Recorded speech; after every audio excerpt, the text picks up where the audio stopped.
بسم اللہ الرحمن الرحیم الحمد للہ رب العالمین والصلاة والسلام علی حبیبہ الکریم وعلی آلہ الطیبین الطاہرین واصحابہ اجمعین اما بعد فاعوذ باللہ من الشیطان الرجیم بسم اللہ الرحمن الرحیم قال اللہ تبارک و تعالی فی کلامہ المجید و فرقانہ الحمید فمن شہد منکم الشہر فلیصم صدق اللہ مولانا العظیم و صدق رسولہ النبی الکریم الامین الصلاۃ والسلام علیک یا سیدی یا رسول اللہ وَعَلَىٰ آلِكَ وَأَصْحَابِكَ يَا سَيِّدِي يَا حبیب اللہ۔ سائل نے پوچھا ہے کیا قے سے روزہ ٹوٹ جاتا ہے؟ اس مسئلے کو بیان کرنے سے پہلے چند باتوں کا بیان کرنا ضروری سمجھتا ہوں تاکہ مسئلے کو سمجھنے میں آسانی ہو۔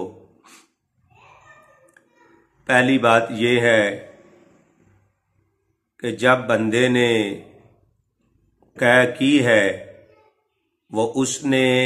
جان بوجھ کر کی ہے یا کہ بغیر اس کے اختیار کے قے ہو گئی۔ دوسرے نمبر پہ وہ قے کھانے پانی کی ہے یا کہ تھوک بلغم وغیرہ کی۔ تیسرے نمبر پہ قے جو ہے وہ منہ بھر کے ہے یا اس سے کم ہے۔ منہ بھر کی تعریف یہ ہے اگر اس کو بلا تکلف روکنا چاہے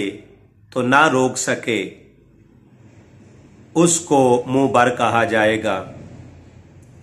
اور چوتھے نمبر پہ یہ ہے جب اس نے قے کی ہے تو کیا اس کو روزہ دار ہونا یاد تھا یا کہ بھول میں اس نے قے کی ہے۔ اگر یہ چار باتیں ایک وقت میں پائی گئیں یعنی وہ قے کرے اور جان بوجھ کر ہو، دوسرے نمبر پہ منہ بھر کے ہو، تیسرے نمبر پہ قے کھانے پانی کی ہو اور چوتھے نمبر پہ اس کو روزہ دار ہونا یاد بھی ہو تو یقیناً اس طرح قے کرنے سے روزہ ٹوٹ جائے گا۔ اور اگر یہ چار باتوں میں سے ایک بھی نہ پائی گئی باقی تینوں پائی گئی تو اس سے روزہ ہرگز نہیں ٹوٹے گا۔ اس کو یوں سمجھ لیجئے اگر بندہ قے ارادتاً کرتا ہے، جان بوجھ کر قے کرتا ہے، وہ قے کھانے پانی کی بھی ہے اور منہ بھر کے بھی ہو لیکن اس کو روزہ دار ہونا یاد نہ ہو تو اس کے روزے میں کوئی بھی حرج واقع نہ ہوگا۔ اسی طرح اگر اس کو روزہ دار ہونا تو یاد ہو اور قے کھانے پانی کی ہو اور اسی طرح یہ جان بوجھ کر بھی کرے لیکن وہ منہ بھر کے نہ ہو تو اس سے بھی روزہ نہیں ٹوٹے گا۔ یعنی یہ جو چار باتیں ابھی بیان کی گئی ہیں یہ چاروں اکٹھی اگر پائی گئیں تو یقیناً اس سے روزہ ٹوٹ جائے گا۔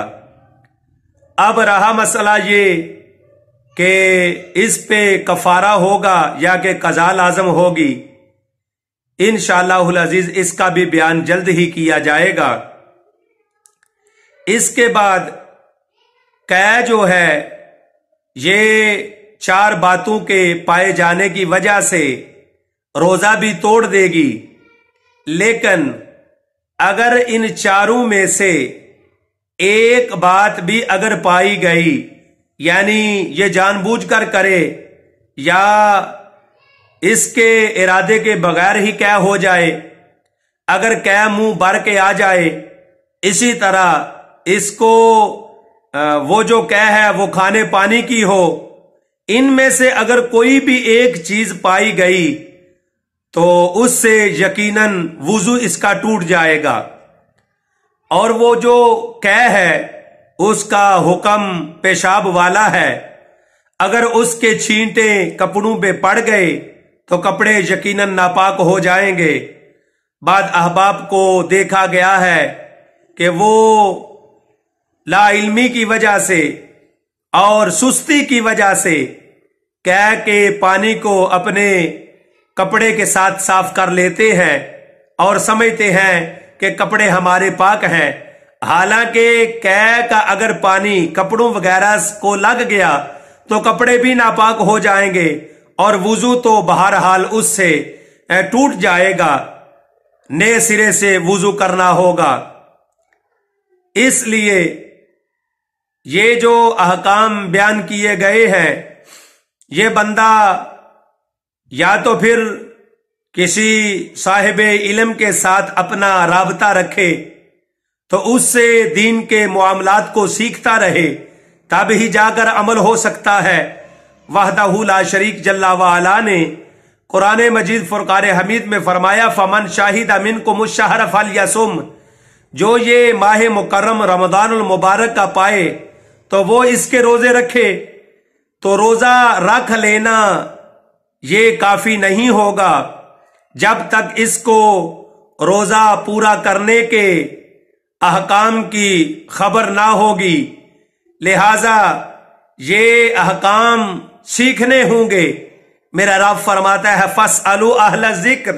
إِن كُنتُمْ لَا تَعْلَمُونَ، تمہیں اگر علم نہیں ہے تو جو صاحب علم ہے ان سے پوچھ لو۔ لہذا چاہیے کہ ہم دین کے احکام کو خود بھی سیکھیں اور اپنی اولادوں کو بھی دین کی طرف لے کر آئیں۔ دعا ہے اللہ رب العالمین جل مجدہ الکریم ہمیں دین کی سمجھ کے ساتھ عمل کی توفیق عطا فرمائے۔ وما علینا الا البلاغ المبین۔